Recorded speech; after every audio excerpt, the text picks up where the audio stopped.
Hello everyone. Today we will discuss reactive intermediates. While writing reaction mechanism, we have to know about carbonium ion, carbanion, free radicals, and carbons. These are important reaction intermediates. By proper knowledge of all these reaction intermediates, we will be able to write reaction mechanism correctly. Now, one by one, we will discuss these reaction intermediates, reactive intermediates. First, we will discuss carbonium ion. Carbonium ion clearly indicates that carbon species in which carbon contains positive charge. If there is positive charge in any carbon or any ion in which carbon contains positive charge, that carbon is sp2 hybridized, and therefore all carbonium ion will have triangular structure with bond angle 120 degree. Triangular structure with bond angle 120.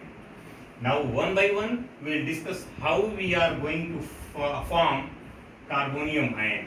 It means in any reaction, if certain reactants are present, then we will see whether carbonium ion is formed, carbanion is formed, or some other reactive intermediates are formed. In case, let's consider we are having Lewis acid.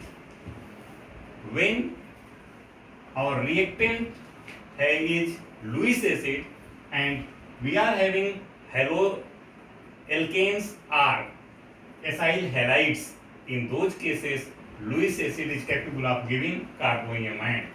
For example, let's consider this chloroalkane. When this chloroalkane is treated with Lewis acid like AlCl3, FeCl3 or ZnCl2, any of the Lewis acid can be taken here because of the inductive effect of this alkyl group and electronegative minus I effect of chlorine in presence of this AlCl3, which is electron pair withdrawing group. This heterolytic dissociation of carbon chlorine bond take place, and that results in formation of CH2 plus and here AlCl4 minus. This is how carbonium ion is formed here. Again, let's consider we are having this acid chloride. Again, in presence of the same aluminum chloride, here again there is formation of similar R C double bond O and positive charge here and AlCl4 minus.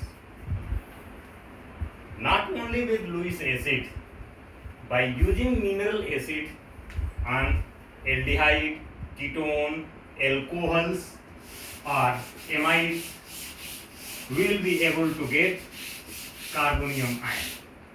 Let's consider one by one. In case of alcohol, if you are having this alcohol and you are using mineral acid, mineral acids are like sulfuric acid, hydrochloric acid, nitric acid. Those acids which are obtained from minerals, they are called mineral acids. Because of the presence of lone pair electron at oxygen, this mineral acid will approach at oxygen, and that results in formation of oxonium ion intermediate. And this oxonium ion, being electron deficient, will withdraw this bond pair electron. There is loss of water molecule and formation of carbonium ion take place.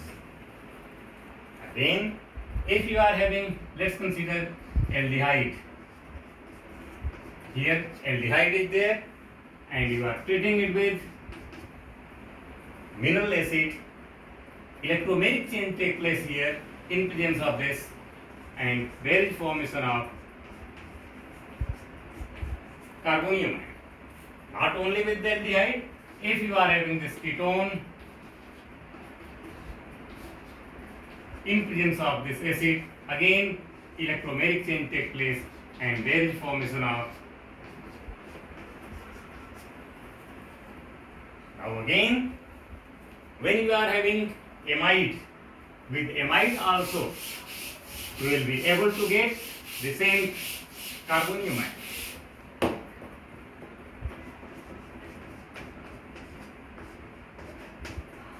In case of amide, when you are using this mineral acid, there is lone pair electron at nitrogen and it forms this intermediate,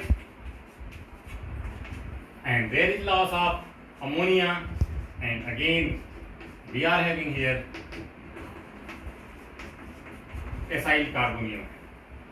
Not only with amide, if you are having ester,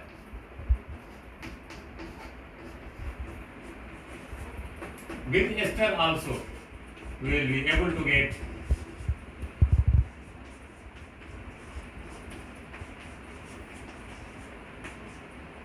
carbonium ion, and here alcohol is there. This is how carbonium ion can be generated in reactions. Now, stability and reactivity.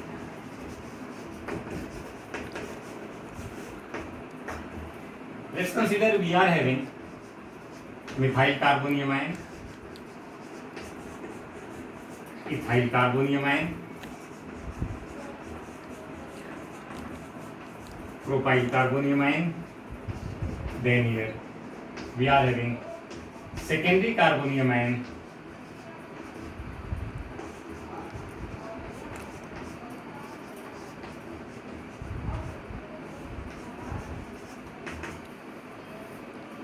because of the presence of plus I effect of this methyl, which pushes electron towards this carbon, stabilization of this carbon containing positive charge take place. Again here stabilization take place because of the dispersal of this electron deficiency throughout the carbon. As number of group having plus I effect increases, that increases stability of carbonium ion. Therefore, stability of carbonium ion will follow this order. And when we are coming up to reactivity of the same carbonium ion, it will be reversed. Means stability will be opposite to reactivity. Methyl carbonium ion will be more reactive as compared to ethyl carbonium ion, and so on. Here, reactivity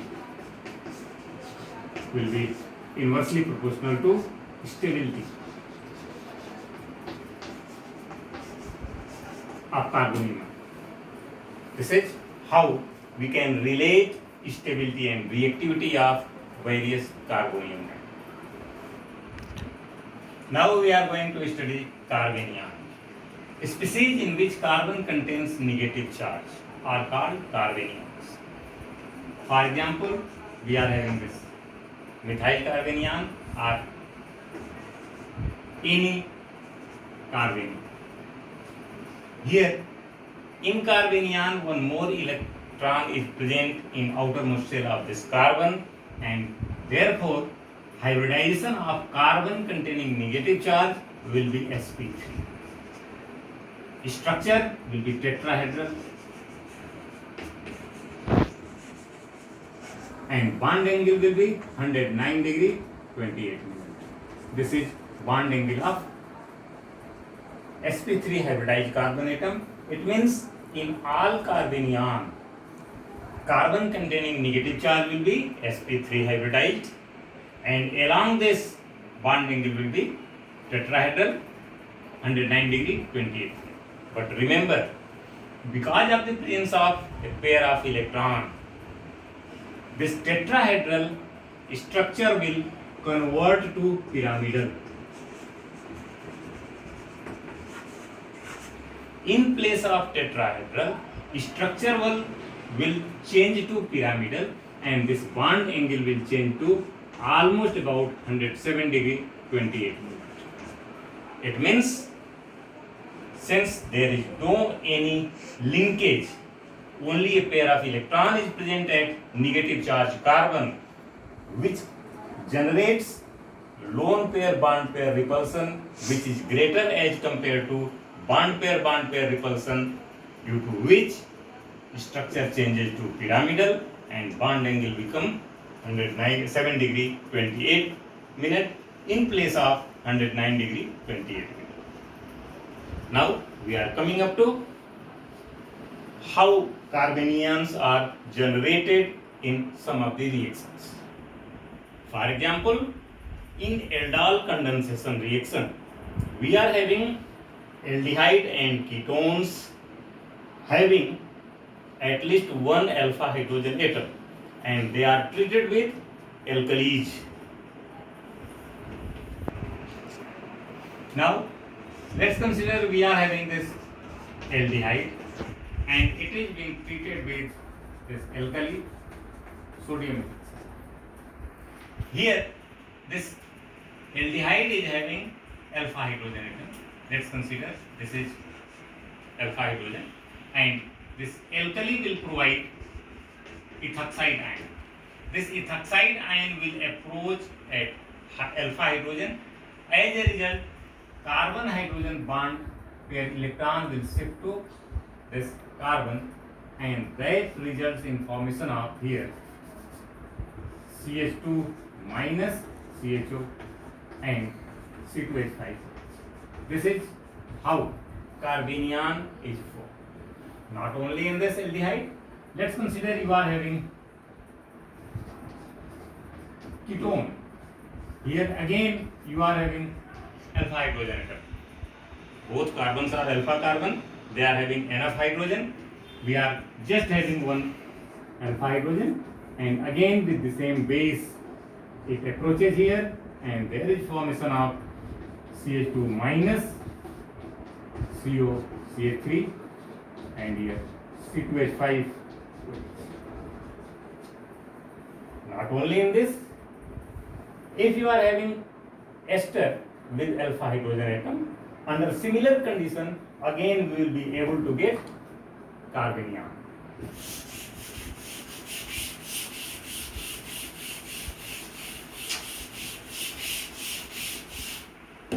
Here we are having, let's consider this ester. Again we are having here alpha hydrogen atom. Because of the alpha hydrogen atom, when we are treating it with any alkali, again there is formation of carbanion here.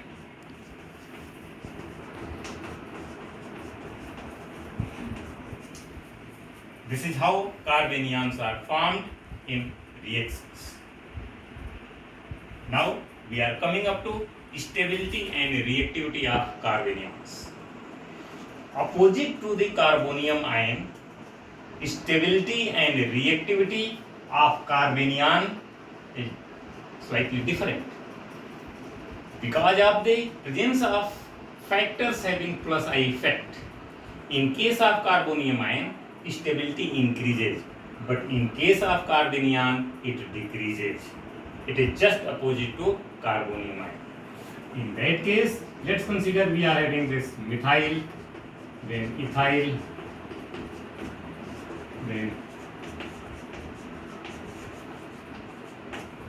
then secondary,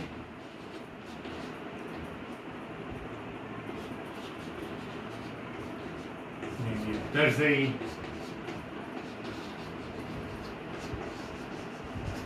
in that case, here stability of methyl carbanion will be greater as compared to ethyl and so on. And again, reactivity will be opposite to stability. Therefore, here this one is stability.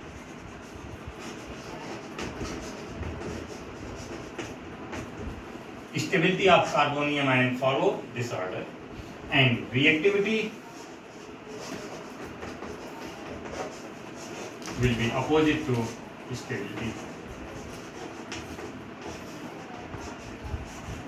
of various carbonium ion. Now we are coming up to free radicals. Free radicals are species having odd number electron, unpaired electron. Because of unpaired electron, they are highly reactive in nature. Free radical, let's consider you are having this methyl free. Here one unpaired electron is present at this carbon. Because of the presence of one unpaired electron, this free radical is reactive. How free radicals are formed? Normally we have studied in earlier lecture that free radicals are formed due to homolytic fission of covalent bond. For example, let's consider we are having hydrogen peroxide. When this hydrogen peroxide is either heated or exposed to UV light, homolytic fission takes place and that results in formation of two free radicals, OH free radical. Whenever this free radical will combine with any other saturated molecule, that results in formation of free radical. In the same way, let's consider you are having this ethane. If there is homolytic fission, that one will result in formation of free radical. Free radical will be formed. Here again, if you are having this, let's consider benzoyl peroxide.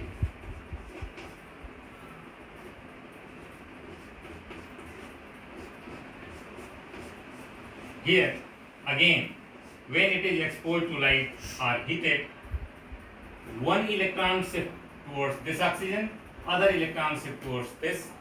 Homolytic fission takes place and that results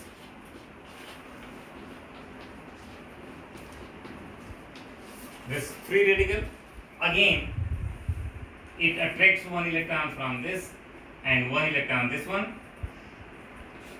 Loss of carbon dioxide takes place and that form phenyl free radical. This is how free radicals are formed. And again, coming up to stability and reactivity of free radical. Any group which pushes electron towards carbon containing unpaired electron stabilizes free radical. Therefore, we can say that stability of free radical increases with increase in group with plus I effect.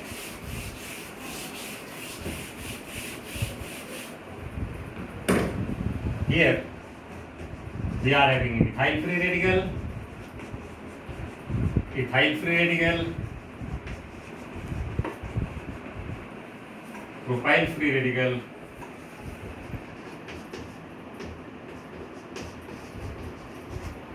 secondary and then tertiary free radical. In this 3 alkyl group, 3 methyl group which pushes electron towards this carbon, that stabilizes free radical.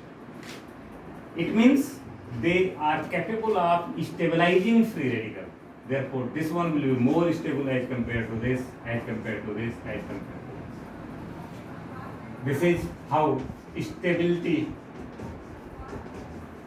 of free radical varies. And when we are talking about reactivity, it is just opposite to stability in this case.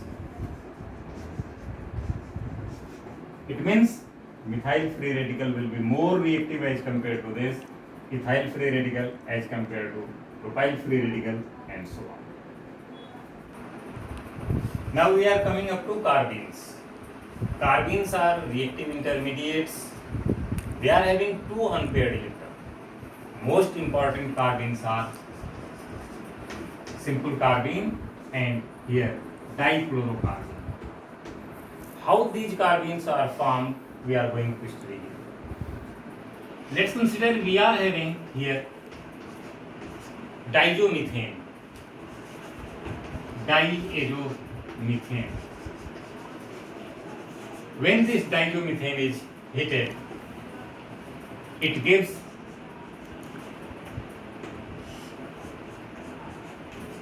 nitrogen and simple carbon. Again, this dichlorocarbene is obtained from, let's consider we are having this carbon tetrachloride. And when it is treated with base, here loss of CCl3 minus and Cl minus.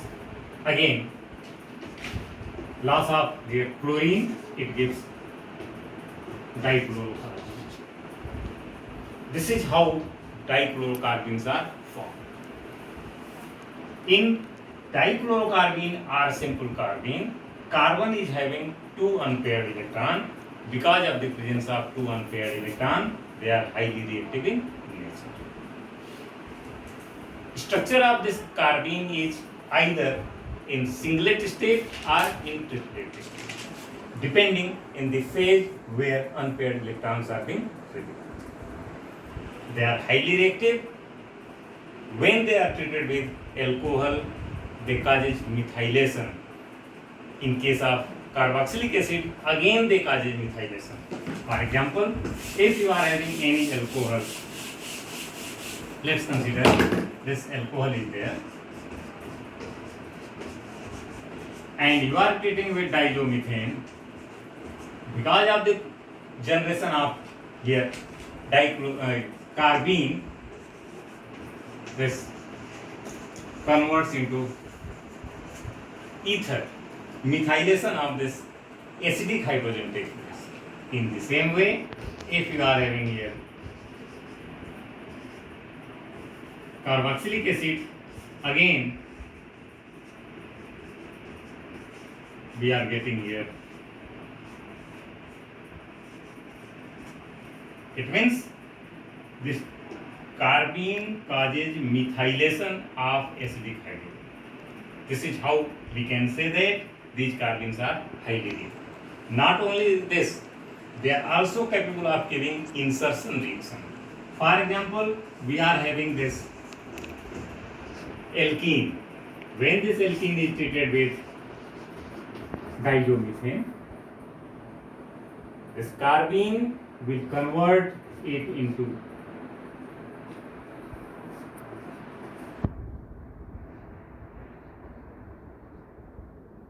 cyclopropane, substituted cyclopropane.